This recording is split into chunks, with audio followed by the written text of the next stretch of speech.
ചിന്നത്തി പൊരിക്കൊഞ്ചലേ ചിരി കൊട്ടിത്താ തിരികെ വലുതായ കുഞ്ഞിളമേ കളിവാക്ക് ചൊല്ലിടണേ.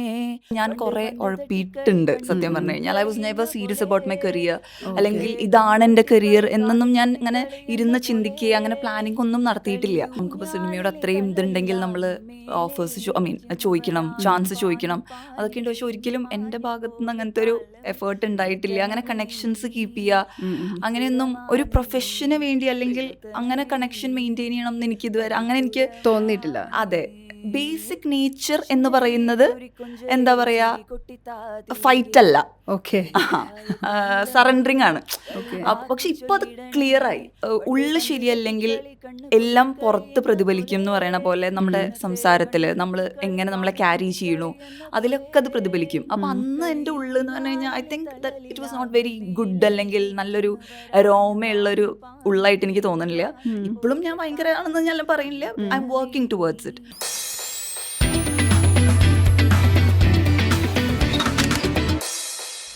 ഗായത്രി, യെസ്, ഒരു 2 years ഗ്യാപ്പ് കഴിഞ്ഞിട്ടാന്ന് തോന്നുന്നു ഒരു സിനിമ വരുന്നല്ലേ, ബദൽ. ഈ ഗ്യാപ്പ് എന്തുണ്ടായിരുന്നു? ആക്ച്വലി തിയേറ്റേഴ്സിൽ 2 years കഴിഞ്ഞിട്ടാണ് വരുന്നതെന്നുള്ളൂ. ഓക്കെ. പക്ഷേ ഈ അടുത്ത് തന്നെ യൂട്യൂബിൽ മാഹി എന്ന് പറഞ്ഞിട്ടുള്ളൊരു എൻ്റെ സിനിമ റിലീസ് ചെയ്തിട്ടുണ്ടായിരുന്നു. പിന്നെ കഴിഞ്ഞ വർഷം എൻ്റെ 2 തെലുങ്ക് സിനിമകൾ OTT ഇറങ്ങി. അതായത് തിയേറ്ററിൽ ഇറങ്ങിയത് OTT ഇറങ്ങി. അതെ. ഇപ്പൊ ബദൽ എന്താ പറയുന്നത്, എന്താ ക്യാരക്ടർ? ബദലിലെ ക്യാരക്ടറുടെ പേര് സൈന എന്നാണ്. ഒരു ആർട്ടിസ്റ്റാണ്. പക്ഷെ അങ്ങൊരു സിറ്റിയിലാണ് ജീവിക്കണമെങ്കിലും അങ്ങോർക്ക് ഈ മെറ്റീരിയലിസ്റ്റിക് ജീവിതത്തിനോട് വലിയ താല്പര്യമില്ല. നേച്ചറായിട്ട് ഭയങ്കര കണക്റ്റഡ് ആണ്. അങ്ങനെ ഒരു സ്ഥലത്ത് എത്തിപ്പെട്ട് അവിടുത്തെ ആൾക്കാരുടെ അങ്ങനെയൊക്കെ, അതായത് അവളുടെ ജീവിതം മാറുന്നതാണ് എൻ്റെ ഒരു സ്റ്റോറി ലൈൻ. പക്ഷെ ശ്വേത മാം ചെയ്യുന്ന കനിമൊഴി എന്ന് പറഞ്ഞ ക്യാരക്ടറും വളരെ ഗംഭീരമായിട്ടുള്ള, എനിക്ക് തോന്നുന്നു അതാണ് മെയിൻ, അദ്ദേഹത്തിനെ ബേസ് ചെയ്തിട്ടുള്ളതാണ് മെയിൻ. ഓക്കെ. ഇത് എനിക്ക് തോന്നുന്നു ലാൻഡ് പൊളിറ്റിക്സും ട്രൈബൽ ഇഷ്യൂസും ഒക്കെ അല്ലേ പറഞ്ഞു പോകുന്ന അത്തരം വിഷയങ്ങൾ അല്ലാതെ ഗായത്രി ശ്രദ്ധിക്കാറുണ്ടോ? അതായത് ഈ അടിച്ചമർത്തപ്പെടുന്നതാണല്ലോ ഇതിൽ സംസാരിക്കുന്നത്. അപ്പോൾ അത് എല്ലാ മേഖലയിലുണ്ട്, നമ്മുടെ ചുറ്റുമുണ്ട്. അതൊക്കെ ഞാൻ ശ്രദ്ധിക്കാറുണ്ട്. അത് ഇപ്പോൾ നമ്മുടെ ചുറ്റുവട്ടത്തായിരിക്കാം, നമ്മളറിയാതെ ചിലപ്പോൾ അൺകോൺഷ്യസ്ലി നമ്മുടെ വീട്ടിലായിരിക്കാം. അപ്പോൾ അതൊക്കെ ഞാൻ ശ്രദ്ധിക്കാറുണ്ട്. ഇപ്പോൾ ഇങ്ങനെ ട്രൈബൽസ് അങ്ങനെ ഓരോ കാറ്റഗറി എടുത്ത് ശ്രദ്ധിക്കാറുണ്ടോ ചോദിച്ചു കഴിഞ്ഞാൽ ഓക്കെ, കണ്ടാൽ മേ ബി ശ്രദ്ധിക്കും, അല്ലെങ്കിൽ I M always alert about what's happening. അതിനകത്ത് എനിക്ക് മനസ്സിലാകുന്ന ഒരു മാവോയിസ്റ്റ് അതൊക്കെ ബന്ധമുള്ള അങ്ങനെ ഒരു ക്യാരക്ടറാണെന്നാണ്. അപ്പം അതെന്ന് വെച്ചാൽ അങ്ങനെയുള്ള ഒരു പരിസരം എത്ര പരിചയമാണ് എന്നറിയാൻ ചോദിച്ചാൽ അത് ആദ്യമായിട്ടാണ് ഈ സിനിമയിലേക്ക് വന്നത്. പിന്നെ ഈ സിനിമ എന്നെ കുറച്ചുകൂടിയും പ്രകൃതിയായിട്ട് കുറച്ചുകൂടിയും, ഷൂട്ടൊക്കെ ഫോറസ്റ്റിലായിരുന്നു. മറ്റേ നേര്യമംഗലം, ഇടുക്കി, അവിടെ എവിടെയൊക്കെ ആയിരുന്നു. അപ്പോൾ കുറേ നാള് ഞങ്ങളിങ്ങനെ ഏറ്റവും ഉള്ളിലൊക്കെ താമസിച്ച് രാവിലെ ഇറങ്ങും ഷൂട്ട് ചെയ്യാനായിട്ട്.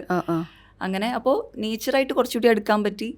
പിന്നെ അവിടെ താമസിക്കുന്ന കുറേ ആൾക്കാരൊക്കെ ഇതിൽ അഭിനയിച്ചിട്ടുണ്ട്. അപ്പോൾ അവരെ കാണാൻ പറ്റി. അപ്പോൾ ഞാനിങ്ങനെ ഈ ഷൂട്ടിൻ്റെ ഇടയ്ക്ക് ഇങ്ങനെ ഒബ്സർവ് ചെയ്യാറുണ്ട്, ഓക്കെ എങ്ങനെയാണ് ഇവരുടെ, അപ്പോൾ ഞാൻ ആലോചിക്കും എങ്ങനെയാണ് ഇപ്പോൾ ഇവരെന്താ ചെയ്യുക. പക്ഷെ അവർ ഭയങ്കര ബിസിയാണ്, നമുക്ക് ഒരു ലൈഫ് അറിയില്ല. ഈ പൊതുവെ ഒരു സിനിമയിലേക്ക് വരുമ്പം ഗായത്രിയുടെ ഒരു പ്രിപ്പറേഷൻസ് ഒക്കെ എങ്ങനെയാ?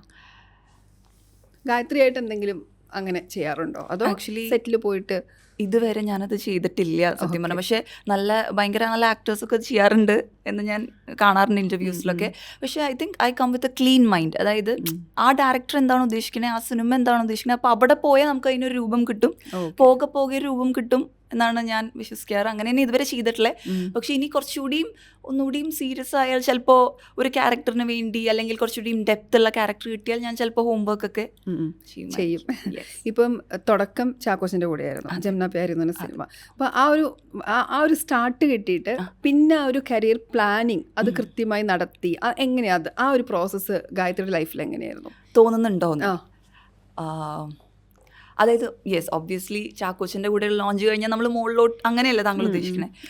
അല്ല, ഞാൻ ഉദ്ദേശിച്ചെന്ന് വെച്ചാൽ അല്ല, ഇപ്പോൾ സിനിമകളുടെ സെലക്ഷൻ്റെ ഒക്കെ ഒരു പ്രോസസ്സിൽ. Yes that's right. അല്ല, അത് ഞാൻ ആക്സെപ്റ്റ് ചെയ്യുന്നു. പക്ഷെ എന്താ വെച്ചാൽ ഈ പറഞ്ഞ പോലെ ഞാൻ കുറേ ഉഴപ്പിയിട്ടുണ്ട് സത്യം പറഞ്ഞു കഴിഞ്ഞാൽ. I was never serious about my career, അല്ലെങ്കിൽ ഇതാണ് എൻ്റെ കരിയർ എന്നൊന്നും ഞാൻ ഇങ്ങനെ ഇരുന്ന് ചിന്തിക്കുക, അങ്ങനെ പ്ലാനിങ് ഒന്നും നടത്തിയിട്ടില്ല. വന്ന സിനിമകളൊക്കെ ചെയ്തു എന്നല്ലാതെ. പിന്നെ അതുപോലെ പിന്നെ എനിക്ക് ഫ്രണ്ട്സായി, അങ്ങനെ ഒരു മൂഡിൽ പോയി, ഫ്രണ്ട്ഷിപ്സ് ആയി കുറേ. അപ്പോൾ സിനിമ ചെയ്യണം, അങ്ങനെ പോകണം കരിയർ എന്നുള്ളൊരു ശ്രദ്ധിക്കുക അതെ എന്നുള്ളൊരു അതെ അതെ ചിന്ത വന്നിട്ടില്ല. അതെ അതെ ഓക്കെ. എനിക്ക് തോന്നുന്നു നമുക്ക് വി ഹാവ് എ സ്റ്റേജ്. ഇപ്പോൾ ചിലർ 30 തൊട്ടിട്ടായിരിക്കും, 30 വരെ അവർക്കൊരു ട്രെയിനിങ് പീരീഡ് ആയിരിക്കും, പിന്നെ ആയിരിക്കും അവർ അപ്പോൾ ഐ ലൈഫ് തിങ്ക് സ്റ്റാർട്ട് ചെയ്യുക അല്ലെങ്കിൽ അതെ ലേണിംഗ് കഴിഞ്ഞ് പിന്നെ അതെ ഒരു ഫ്രഷ് സ്റ്റാർട്ട് വരിക എന്നൊക്കെയുള്ള അല്ലേ. ഇപ്പൊ അതിനൊരു ഡെലിബറേറ്റ് എഫേർട്ട് എടുക്കുന്നുണ്ടോ? Deliberate effort yes definitely I M focused. എന്താ പറയുക, അലൈൻഡ് ആയിരിക്കാൻ ഞാൻ ഫോക്കസ്ഡ് ആണ്. അതായത് ഒട്ടും അങ്ങോട്ടും ഇങ്ങോട്ടും ഡീവേറ്റ് ചെയ്യാതെ എന്നെ തന്നെ okay be in your zone എന്നുള്ള ഒരു ബോധം എനിക്കിപ്പോൾ ഉണ്ട്. ഇപ്പോൾ ഒരു സിനിമക്കാരി എന്ന രീതിയിൽ അല്ലെങ്കിൽ ഒരു ആക്ട്രസ് എന്ന രീതിയിൽ എങ്ങനെയാ അത് നർച്ചർ ചെയ്യുന്നതും അല്ലെങ്കിൽ അതൊന്ന് ഡെവലപ്പ് ചെയ്യാനുള്ള സാധനം ഉണ്ടല്ലോ, അത് ഇപ്പം എങ്ങനെയാ അത്? Discipline. Okay. Discipline, self control, ഇതൊക്കെ വളരെ ഇമ്പോർട്ടൻ്റ് ആയിട്ട് എനിക്ക് തോന്നാറുണ്ട്. ഫോക്കസ്, അതൊക്കെ വളരെ ഇമ്പോർട്ടൻ്റ് ആണ്. ഇപ്പോൾ ഗായത്രി ആദ്യം ചെയ്ത് ഇപ്പോൾ സിനിമകളിൽ ഇപ്പോൾ മെക്സിക്കൻ ഭാരതത്തിലൊക്കെ പല റോളുകളെ കുറിച്ച് ആൾക്കാർ സംസാരിക്കുന്നത് കേട്ടിട്ടുണ്ട്, നല്ല രസമായി വന്നിരുന്നു എന്നൊക്കെ. അപ്പോൾ അന്നത്തെ ഫ്രണ്ട്സ് അല്ലെങ്കിൽ സിനിമയിലുള്ളവരൊക്കെ ആയിട്ട് ഇപ്പം ഡയറക്ടേഴ്സിനൊക്കെയോ അങ്ങോട്ട് അപ്രോച്ച് ചെയ്യുമോ അങ്ങനെയൊന്നും ഉണ്ടായിട്ടില്ല? ദാറ്റ് ഈസ് അനദർ എന്താ പറയുക ഡ്രോബാക്ക് ഫ്രം മൈ സൈഡ്. ഞാനങ്ങനെ നമുക്കിപ്പോൾ സിനിമയോട് അത്രയും ഇതുണ്ടെങ്കിൽ നമ്മൾ ഓഫേഴ്സ് ചോദിക്കണം, ചാൻസ് ചോദിക്കണം, അതൊക്കെ ഉണ്ട്. പക്ഷെ ഒരിക്കലും എൻ്റെ ഭാഗത്തു നിന്ന് അങ്ങനത്തെ ഒരു എഫേർട്ട് ഉണ്ടായിട്ടില്ല. അങ്ങനെ കണക്ഷൻസ് കീപ്പ് ചെയ്യുക, അങ്ങനെയൊന്നും ഒരു പ്രൊഫഷന് വേണ്ടി അല്ലെങ്കിൽ അങ്ങനെ കണക്ഷൻ മെയിൻറ്റെയിൻ ചെയ്യണം എന്ന് എനിക്കിതുവരെ അങ്ങനെ എനിക്ക് തോന്നിയിട്ടില്ല. അതെ. പക്ഷേ അത് കുഴപ്പമൊന്നുമില്ല എന്ന് എനിക്കിപ്പോൾ മനസ്സിലായി. What is A problem? നമ്മൾ നല്ലൊരു വർക്ക് ചെയ്യാൻ വേണ്ടി ഒരു കണക്ഷൻ മെയിൻറ്റെയിൻ ചെയ്യണോണ്ട് വലിയ പ്രശ്നമുള്ളതായിട്ട്. അതെ, അങ്ങനെ ചെയ്യുന്നതിൽ എന്താണ് കുഴപ്പം അല്ലേ? അപ്പോൾ ഇപ്പം അങ്ങനെ ശ്രമിക്കാറുണ്ടോ? ഇപ്പോൾ ഞാൻ എന്താ പറയുക, എനിക്കിപ്പോൾ എന്തെങ്കിലും ഒരു ഈവെൻ്റ് ഉണ്ടെങ്കിൽ ഞാൻ അവിടേക്ക് പോകാൻ ശ്രമിക്കാറുണ്ട്. ഞാൻ ആൾക്കാരോട് സംസാരിക്കാൻ, ഇപ്പം എനിക്ക് സംസാരിക്കാനൊക്കെ I'm more free. Okay. എൻ്റെ മൈൻഡിൽ അങ്ങനെയൊന്നും ഇല്ല എന്ന് പറഞ്ഞാൽ I'm more free, I'm more confident about myself, അങ്ങനെയൊക്കെ. അപ്പോൾ തന്നെ അത് പ്രതിഫലിക്കുമല്ലോ. അതെ അതെ. ഇപ്പോൾ ഗായത്രി എന്നെ പണ്ടൊരു ഇൻ്റർവ്യൂവിൽ ഞാൻ പറഞ്ഞു കേട്ടിട്ടുണ്ട്, ഇപ്പോൾ ഗായത്രി ബാങ്കിൽ ജോലിയായിരുന്നു, പിന്നെ സിനിമയിൽ തന്നെ നിൽക്കണം എന്നില്ല, ഇപ്പോൾ സിനിമ അല്ലെങ്കിൽ വേറെ എന്തെങ്കിലും അത്രയേ ഉള്ളൂ എന്ന്. അപ്പോൾ ഇപ്പോഴത്തെ ഒരു കരിയറിൻ്റെ ഒരു രീതി വെച്ച് നോക്കിയാലും ഓക്കെ അങ്ങനെ ശ്രദ്ധിക്കാതെ സിനിമ അങ്ങനെ സീരിയസ് ആയി എടുത്തില്ല എന്ന് നമുക്ക് തോന്നും. പക്ഷെ ഇപ്പോൾ അത് മാറിയിട്ടുണ്ടോ? സിനിമയിൽ തന്നെ നിൽക്കുക അങ്ങനെ ഒരു ചിന്ത വന്നിട്ടുണ്ടോ?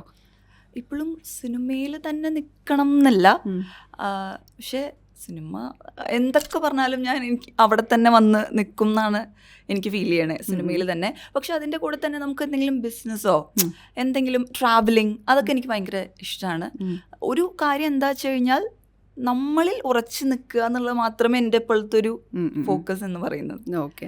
ഇപ്പം എനിക്ക് ഗായത്രി കാണുമ്പോൾ പൊതുവെ ഒരു നല്ല സന്തോഷം തോന്നാറുണ്ട്. ഇപ്പം ഞാൻ ഇവിടെ വിളിച്ചത് അതുകൊണ്ടാണ്. കാരണം എന്ന് വെച്ചാൽ ഞാൻ എപ്പോഴും അല്ലെങ്കിൽ ഇപ്പം നമുക്കൊക്കെ എന്തെങ്കിലും ഒരു ട്രോൾ വരികയോ അല്ലെങ്കിൽ അങ്ങനെ എന്തെങ്കിലും വന്നാൽ ഭയങ്കര ഡൗൺ ആയി പോകും. പക്ഷെ ഗായത്രി ഒരിക്കലും ഡൗൺ ആയിട്ടില്ല എന്ന് മാത്രമല്ല, അതിനെതിരെ എന്തെങ്കിലും മോശമായി പറയുകയോ ഒന്നും ചെയ്തിട്ടില്ല. വേറൊരു സ്പിരിറ്റിലാണ് അത് എടുക്കുക. അതെവിടുന്ന് ആറ്റിറ്റ്യൂഡ് കിട്ടിയത്? ഈ 2 വർഷം മുമ്പൊക്കെ എനിക്ക് ട്രോൾസ് ഉണ്ടായിരുന്നപ്പോഴോ ഞാൻ പുറത്തേക്ക് കാണിക്കുമെങ്കിലും ഉള്ളിൽ എനിക്ക് വിഷമം ഉണ്ടായിരുന്നു. ഞാൻ എൻ്റെ എല്ലാ വീഡിയോസും ട്രോൾസ് എടുത്ത് കാണും, കമൻസ് എടുത്ത് വായിക്കും. അതെയോ? പക്ഷെ എന്നാലും ബേസിക് നേച്ചർ എന്ന് പറയുന്നത് എന്താ പറയുക, ഫൈറ്റ് അല്ല, ഓക്കെ, സറണ്ടറിങ് ആണ്. പക്ഷെ ഇപ്പൊ അത് ക്ലിയർ ആയി. അപ്പോൾ അതുകൊണ്ട് തന്നെ എനിക്ക് ശരിക്കും പ്രശ്നമില്ല. കാരണം ഒന്നാമത് ഞാൻ എൻ്റെ വീഡിയോസ് എടുത്ത് കാണാറില്ല, ഞാനിപ്പോൾ എൻ്റെ കമൻസ് എടുത്ത് വായിക്കാറില്ല. ഇപ്പോൾ ഇടയ്ക്ക് ഓക്കെ ഇന്ന് കുറച്ച് കമൻസ് വായിക്കാം, ഇന്ന് ഞാൻ എൻ്റെ വീഡിയോസ് എടുത്ത് കാണാം എന്നുള്ള ഡെലിബറേറ്റ് എഫേർട്ടാണ്. അല്ലെങ്കിൽ നമ്മളിങ്ങനെ അറിയാതെ ആയില്ലെങ്കിൽ ഇങ്ങനെ പോവല്ലേ. പക്ഷെ ഇപ്പോൾ എനിക്ക് തോന്നുകയാണെങ്കിലേ ഞാൻ ചെയ്യുള്ളൂ. ഞാൻ കുറച്ചുകൂടിയും ഞാൻ പറഞ്ഞ പോലെ എനിക്ക് എങ്ങനെയൊക്കെ എൻ്റെ പൊട്ടൻഷ്യൽ വളർത്തിയെടുക്കാൻ പറ്റും എന്നുള്ള കാര്യങ്ങളിലാണ് ഞാൻ ഫോക്കസ്. അല്ല, ഇപ്പം അന്നിപ്പോൾ വിഷമം എന്ന് പറയുമ്പോഴും അന്ന് എന്താ പറയുക, ഇനി അല്ലെങ്കിൽ സംസാരിക്കുമ്പോൾ ശ്രദ്ധിക്കണം അല്ലെങ്കിൽ അങ്ങനെ കോൺഷ്യസ് ആവണം, അങ്ങനെയൊന്നും തോന്നിയിട്ടില്ല അന്ന് എന്തായിരുന്നു ഈ പറഞ്ഞ പോലെ. ഇതൊക്കെ കുറേ ഫിലോസഫി പറയല്ല. അതായത് നമ്മുടെ ഉള്ളു ശരിയല്ലെങ്കിൽ എല്ലാം പുറത്ത് പ്രതിഫലിക്കും എന്ന് പറയണ പോലെ നമ്മുടെ സംസാരത്തിൽ നമ്മൾ എങ്ങനെ നമ്മളെ ക്യാരി ചെയ്യണു അതിലൊക്കെ അത് പ്രതിഫലിക്കും. അപ്പോൾ അന്ന് എൻ്റെ ഉള്ളിൽ എന്ന് പറഞ്ഞു കഴിഞ്ഞാൽ I think that it was not very good, അല്ലെങ്കിൽ നല്ലൊരു അരോമയുള്ളൊരു ഉള്ളായിട്ട് എനിക്ക് തോന്നുന്നില്ല. ഇപ്പോഴും ഞാൻ ഭയങ്കര ആണെന്ന് ഞാൻ പറയുന്നില്ല, I am working towards it. അപ്പം അങ്ങനെ ചെയ്യുമ്പോൾ ഞാൻ വർത്താനം പറയുമ്പോഴും എനിക്ക് അത്രയ്ക്ക് സൂക്ഷിക്കേണ്ട ആവശ്യമില്ല, കാരണം വരുന്നതും നല്ലതായിരിക്കും എന്ന് ഞാൻ. ഉള്ളു ശരിയല്ല ഇൻ ദ സെൻസ്? ഉള്ളിൽ ശരിയല്ല ഇൻ ദ സെൻസ് ഞാൻ ഈ പറഞ്ഞ പോലെ ഉള്ളിൽ കുറേ വേറെ ആൾക്കാരുടെ കാര്യങ്ങൾ, എനർജീസും വേറെ ആൾക്കാരുടെ ടോക്കിങ്സും ആയിരിക്കുമല്ലോ പലപ്പോഴും. ഇൻഫ്ലുവൻസ് ഉണ്ടാവും. അതെ അതെ അതെ അതെ. അപ്പോൾ അതുകൊണ്ട് തന്നെ നമുക്ക് ക്ലിയർ ചാനലിലൂടെ നമുക്ക് ചിന്തിക്കാൻ പറ്റില്ലല്ലോ. അതെ, ഓക്കെ. അങ്ങനെ ഇപ്പം ആ സമയത്തെ ഫ്രണ്ട്സിൻ്റെ അവരെന്താ പറയുക, ഇപ്പം അച്ഛനാണെങ്കിലും അമ്മയാണെങ്കിലും അല്ലെങ്കിൽ ഫ്രണ്ട്സ് ആണെങ്കിലും ഇങ്ങനെ ട്രോൾ അവർക്ക് വിഷമം ഉണ്ടായിരിക്കുമല്ലോ, ഇങ്ങനെ ട്രോളുകളൊക്കെ വരുമ്പോൾ. അപ്പോൾ അവരെന്താ പറയുക? അതായത് ഒബ്വിയസ്ലി അവർക്കും ഉണ്ടായിരുന്നു. അവരുടെ ബിഹേവിയറോട് എനിക്ക് ഒട്ടും കുറ്റം പറയാൻ പറ്റില്ല. കാരണം ഇപ്പം ഞാൻ ആലോചിക്കുമ്പോൾ ഞാനായാലും നന്നായി പെർഫോം ചെയ്യുന്ന ഒരു അംബിഷ്യസ് ആളുടെ കൂടെ നിൽക്കാനാണ് എനിക്കും ഇഷ്ടം. കാരണം അംബിഷൻ എന്ന് പറയുന്നത് വളരെ നല്ല ഒരു ക്വാളിറ്റിയാണ്. അദ്ദേഹത്തിന് ഫോക്കസ് ഉണ്ടാവും, ഡിസ്ട്രാക്ഷൻസിലൊന്നും ചെന്ന് വീഴില്ല. അങ്ങനത്തെ ഉള്ള ആളുടെ കൂടെ വർക്ക് ചെയ്യാനാണ് അല്ലെങ്കിൽ അസോസിയേറ്റ് ചെയ്യാനാണ് എനിക്ക് താല്പര്യം.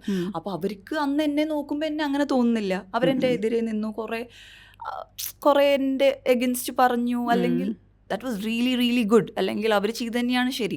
ഇപ്പം എനിക്കത് മനസ്സിലാവുന്നു. അന്നിപ്പോൾ അവർ പറയുമ്പം അവരോടുള്ള മറുപടി എന്തായിരിക്കും? ഇറിറ്റേറ്റഡ് ആവുകയാണോ ചെയ്യുക, അല്ലെ അക്സെപ്റ്റ് ചെയ്യുകയാണോ ചെയ്യുക? അന്ന് ഞാൻ ഭയങ്കരമായിട്ട് ഇറിറ്റേറ്റഡ്. ഗ്രാൻഡിയോസിറ്റി ആണല്ലോ, അതായത് എന്ത് കണ്ടിട്ട് എന്നെ പറയണേ, അങ്ങനത്തെ ഒരു ഇതാണ്. നിങ്ങൾക്കൊന്നും എന്നെ മനസ്സിലാവില്ല, ഞാൻ ആരാന്ന്, അങ്ങനത്തെ ഒരു മെന്റാലിറ്റിയാണ്. പക്ഷെ ഇപ്പോൾ അങ്ങനെയല്ല. ഇപ്പോൾ കുറച്ചുകൂടി ഡൗൺ, എന്താ പറയാ, ഗ്രൗണ്ടഡ് ആണ്, ഹമ്പിളാണ്. അന്നൊക്കെ ഹമ്പിളാണെന്ന് അതൊരു ബേസിക് നേച്ചർ കൊണ്ട് ഹമ്പിളാന്നേ ഉള്ളൂ. പുറമെ. അതെ അതെ അതെ. പക്ഷെ ഇപ്പൊ ശരിക്കും ഐ ഫീൽ എനിക്ക് ഇനിയും കുറെ പഠിക്കാനുണ്ട് എന്നൊക്കെ അറിയുമ്പോഴുള്ളൊരു ഹ്യൂമിലിറ്റി ഉണ്ടല്ലോ. അങ്ങനെ ഉണ്ടെന്ന് ഞാൻ പറഞ്ഞാലും പോയി, എനിക്കിപ്പോ ഉണ്ട് എന്ന് പറഞ്ഞാലും അങ്ങനെ വിശ്വസിക്കുന്നു. ഇപ്പം പാജൻസിലൊക്കെ പങ്കെടുത്ത അങ്ങനെ ആ ഒരു രീതിയിൽ ഒരു സ്റ്റാർട്ട് കിട്ടിയ ആളാണല്ലോ ഗായത്രി. ഇപ്പം ആ രീതിയിൽ ഇപ്പം അതിൻ്റെ ഒരു ഡിസിപ്ലിൻ, പിന്നെ ഫിസിക്ക് നോക്കുന്നതിലാണെങ്കിലൊക്കെ ആ ഡിസിപ്ലിൻ ഇപ്പോഴും നിൽക്കുന്നുണ്ടോ? ഉണ്ട്. ഞാൻ ജിമ്മിൽ പോവാറുണ്ട്, ഞാൻ നന്നായി വർക്കൗട്ട് ചെയ്യാറുണ്ട്. പിന്നെ ഭക്ഷണം കുറവാണ്. ഞാൻ ബ്രേക്ക്ഫാസ്റ്റ് അങ്ങനെ കഴിക്കാറില്ല. പിന്നെ ഞാൻ തടി അല്ല, രാവിലെ ഇല്ല, ഞാൻ തടി കൂടിയ സമയത്ത് ഇന്റർമീഡിയറ്റ് ഫാസ്റ്റിംഗ് ചെയ്തതാ. അപ്പൊ ബ്രേക്ക്ഫാസ്റ്റ് കഴിക്കാൻ പാടില്ലല്ലോ. അപ്പൊ അതങ്ങനെ ആയിപ്പോയി. പിന്നെ ശീലമായി. അപ്പൊ തോന്നാണെങ്കിൽ കഴിക്കുന്നേ ഉള്ളൂ. പിന്നെ ഭക്ഷണം കഴിക്കുകയാണെങ്കിൽ തന്നെ എനിക്ക് പെട്ടെന്ന് വയറ് നിറയും, അങ്ങനെയാണ്. അപ്പൊ പിന്നെ തടി വെക്കില്ലല്ലോ, പിന്നെ വർക്കൗട്ടും ഉണ്ട്. എനിക്ക് പിന്നെ ഗായത്രിയുടെ വോയിസ് ഭയങ്കര ഇഷ്ടമാണ്. ഞാൻ പാടി ഭയങ്കര എന്താ പറയുക, കുറച്ച് ബോൾഡ് വോയിസ് ആണ്, അത്ര സ്വീറ്റ് എന്ന് പറയാതെ രസമുള്ള വോയിസാണ്. ഞാൻ കാണുമ്പോൾ ഒരു പാട്ട് പാടിപ്പിക്കണം എന്ന് വിചാരിച്ചിട്ടുണ്ട്. ഒരു പാട്ട് പാടും. ഞാൻ ഈ അടുത്ത് മറ്റേ ഫാലിമിയിലത്തെ പാട്ട് പാടിയിട്ടുണ്ടായിരുന്നു. അത് മറ്റേ 10M എന്തോ ആയിട്ടുണ്ടല്ലോ, 10M. അത് പാടാം. ഓക്കെ. ചിന്നത്തി പൊരി കൊഞ്ചലേ ചിരി കൊട്ടിത്താ തിരികെ, വലുതായ കുഞ്ഞിളമേ കളിവാക്ക് ചൊല്ലിടണേ, പണ്ട് പന്ത് തട്ടിക്കളി കണ്ണ് പൊത്തിക്കളി എന്ന പോലെ, ഇന്നത്തെ കണ്ണുരുട്ടിക്കളി കാതു പൂട്ടിക്കളി എന്ന പോലെ, കളിയൂഞ്ഞാലിലെ തള്ളലിലാഞ്ഞു മേലേ ചെന്നു വരാഞ്ഞു പാഞ്ഞു പാഞ്ഞു തേഞ്ഞു മാഞ്ഞു പോയ കാലമേ, പിള്ളത്തനമേ നീ പള്ളിക്കൂടമാ നീ, പിള്ളത്തനമേ നീ പള്ളിക്കൂടമാ നീ. നല്ല രസമുള്ള വോയിസാ, ഭയങ്കര ഓപ്പൺ വോയിസാണ്. പാട്ട് പഠിച്ചിട്ടുണ്ടല്ലോ അല്ലേ? പാട്ട് പഠിച്ചിട്ടുണ്ട്, ഞാൻ 10 years പഠിച്ചിട്ടുണ്ട്, ചെറുപ്പത്തിൽ കേട്ടോ. ഓക്കെ. പിന്നെ അതിൽ ഫോക്കസ് ചെയ്തില്ല? പിന്നെ പാട്ടും ഡാൻസും അങ്ങനെ ഫോക്കസ് ചെയ്യും. ഇങ്ങനെ വെറുതെ ഇരിക്കുമ്പോൾ പാടും എന്നല്ലാതെ ഗഹനമായിട്ട് അങ്ങനെ. ഡാൻസും പഠിച്ചിട്ടുണ്ട്?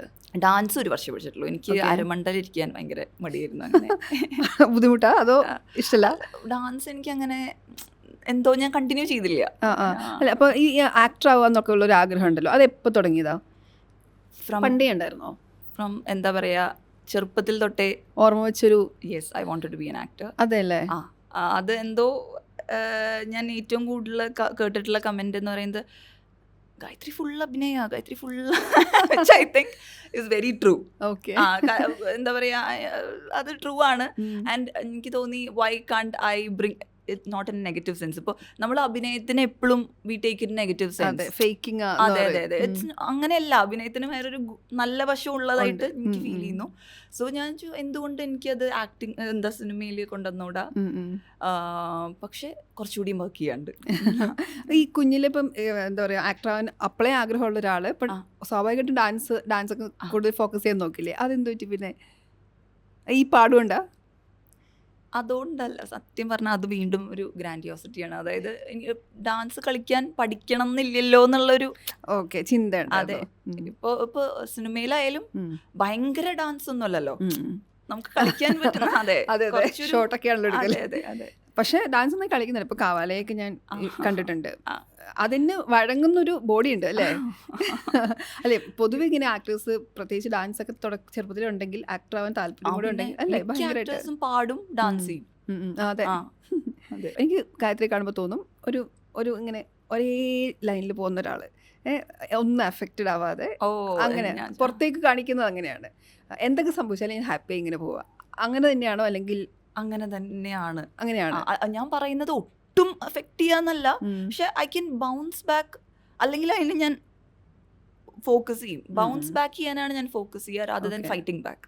ഓക്കെ. അത് കുഞ്ഞിലേ അങ്ങനെയാ? അതെ.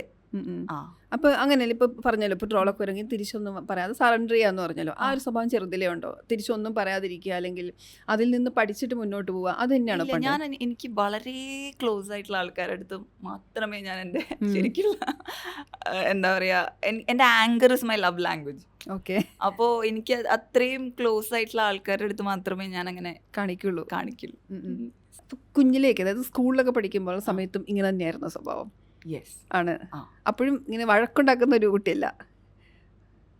അല്ല, വഴക്കുണ്ടാക്കുന്ന കുട്ടിയായിരുന്നില്ല. പക്ഷെ ഐ വാസ് വെരി ആക്റ്റീവ് ആയിരുന്നു ഞാൻ, ഭയങ്കര. യെസ്. അന്ന് എന്തൊക്കെയായിരുന്നു പരിപാടികൾ? എക്സ്ട്രാ കരിക്കുലർ എന്തൊക്കെയായിരുന്നു? അന്നും ഞാൻ പഠിക്കുമായിരുന്നു കേട്ടോ. ഞാൻ അങ്ങനെ പഠിക്കില്ല എന്ന് പറയുന്നില്ലേ, പഠിക്കുമായിരുന്നു. പക്ഷെ അപ്പോഴും ഈ ഡാൻസ്, മ്യൂസിക്, ഗ്രൂപ്പ് ഡാൻസ്, ഇതൊക്കെയായിരുന്നു എൻ്റെ താല്പര്യങ്ങൾ. സ്പോർട്സ്. ഓക്കെ. സ്പോർട്സ് ഉണ്ടായിരുന്നു? എന്ത് ചെയ്യായിരുന്നു?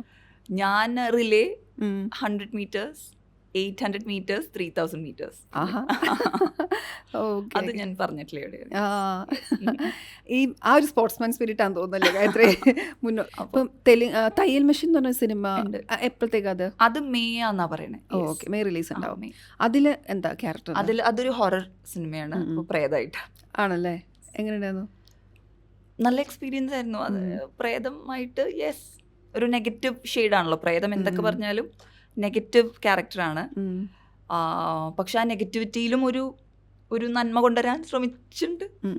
പ്രേതം ലുക്കിലും മട്ടിലും ഭാവത്തിലൊക്കെ എങ്ങനെയാ? യൂഷ്വൽ പ്രേതമല്ല. അല്ല. ഒരു കോമൺ ത്രെഡ് ആണെങ്കിലും എനിക്ക് തോന്നുന്നു ടെക്നിക്കൽ ടീമും ഇതൊക്കെ നല്ലതാണ്. അപ്പോൾ നന്നായി വരും തന്നെ വിചാരിക്കുന്നു. ഈ പ്രേതമായിട്ട് ഇങ്ങനെ ഫാന്റസൈസ് ചെയ്തിട്ടുണ്ടോ? ഞാൻ ചെറുതിലൊക്കെ ഇങ്ങനെ എല്ലാവരും പേടിപ്പിക്കാൻ പോകുന്ന പോലെയൊക്കെ ചിലപ്പോൾ നമ്മളിങ്ങനെ ആലോചിക്കുമല്ലോ, അങ്ങനെ തോന്നിയിട്ടുണ്ടോ? ഇല്ലടോ, എനിക്ക് കുറച്ചുകൂടി ദൈവമായിട്ടാണ് കണക്ഷൻ. ഇപ്പൊ തെലുങ്കിൽ ചെയ്തല്ലോ, ഇനി വേറെ എന്തെങ്കിലും ഇപ്പം ഉണ്ടോ? തെലുങ്കിൽ ഓഫേഴ്സ് ഉണ്ടോ? അങ്ങനെ? ഇല്ലാടോ, തെലുങ്ക് എനിക്ക് ചെയ്യണം എന്ന് വളരെ ആഗ്രഹമുണ്ട്, വരും എന്ന് വിശ്വസിക്കുന്നു. അവിടെയും ഈ പറഞ്ഞ പോലെ ആരോടും പിന്നെ ചാൻസ് ചോദിക്കാറില്ല? അതോ വേറെ ഇപ്പം ഡയറക്ടേഴ്സിനെ കാണാനൊക്കെ തുടങ്ങിയിട്ടുണ്ടോ? ഇല്ല. ഒക്കെ തുടങ്ങണ്ടല്ലേ? ഞാൻ ഗന്ധർവ എന്ന് പറഞ്ഞ സിനിമ ചെയ്ത് ആ ഡയറക്ടറായിട്ട് എനിക്ക് ബന്ധമുണ്ട്. അപ്പം ഞാൻ പറഞ്ഞു, സർ എനിക്ക് അടുത്തൊരു സിനിമ ഉണ്ട്. കാരണം എനിക്ക് അദ്ദേഹത്തിനെ ഒരു ഡയറക്ടർ എന്നുള്ളതിലുപരി എനിക്ക് അദ്ദേഹത്തിന് ഭയങ്കര ഇഷ്ടമാണ്. അപ്പൊ എനിക്ക് അങ്ങനെ ചോദിക്കണോണ്ട് എനിക്ക് ഒട്ടും മടി തോന്നിയില്ല. അങ്ങനെ സാർ അടുത്ത സിനിമ ഉണ്ടെങ്കിൽ എന്നോട് പറയണം. വേറെ ഏതെങ്കിലും തമിഴിന്നൊക്കെ വരാറുണ്ടോ അങ്ങനെ വിളി? ആക്ച്വലി ഞാൻ തമിഴിലൊരു സിനിമ ചെയ്തിട്ടുണ്ട്, 4G എന്ന് പറഞ്ഞിട്ട്, GV പ്രകാശിന്റെ കൂടെ. പക്ഷെ അത് ഇതുവരെ റിലീസ് ആയിട്ടില്ല. പറഞ്ഞു കേട്ടിട്ടുണ്ട്. എവിടെ ഞാൻ എന്തോ കണ്ടിട്ടുണ്ട്. അതെന്താ കുറെ മുമ്പ് ചെയ്തതാ? അതെ. പക്ഷെ അതെന്തോ അത് ഇറങ്ങിയിരുന്നെങ്കിൽ വളരെ നല്ലായിരുന്നു. നല്ലൊരു ലവ് സ്റ്റോറി ആയിരുന്നു. അപ്പൊ ആ സമയത്താണ് ഡീമോണിറ്റൈസേഷൻ എന്തോ വന്ന് ഞാൻ എയർപോർട്ടിൽ നിൽക്കുക, ഷൂട്ട് കഴിഞ്ഞ് ഞാൻ എയർപോർട്ടിൽ നിൽക്കുമ്പോഴാണ് എന്താ പറയാ ന്യൂസ് വരുന്ന TV-യിൽ. അപ്പൊ അതിന്റെ ആണോ ഇനിയിപ്പോ അങ്ങനെ കുറച്ചുകൂടി ഒരു 3 ദിവസമൊക്കെ. അപ്പം ഗായത്രി നല്ല സിനിമകൾ വരട്ടെ ഇനി. Thank you. ഈ പറഞ്ഞ പോലെ 30-ന് ശേഷം ഗായത്രിയുടെ ആസ് എൻ ആക്ടർ വേറൊരു ഫേസ് തുടങ്ങട്ടെ എന്ന് ആത്മാർത്ഥമായിട്ട് ആഗ്രഹിക്കുന്നു. ഗായത്രിക്കുള്ള എല്ലാ പൊട്ടൻഷ്യലും ഉണ്ട്, അത് ആദ്യത്തെ സിനിമയിൽ കാണിച്ച ആളാണ്. അപ്പം നല്ല സിനിമകൾ വരട്ടെ. Thank you so much. ഇതുപോലെ സന്തോഷത്തോടെ പോസിറ്റീവായിട്ട് എപ്പോഴും ഇരിക്കും. All the best to you. Yeah, thank U.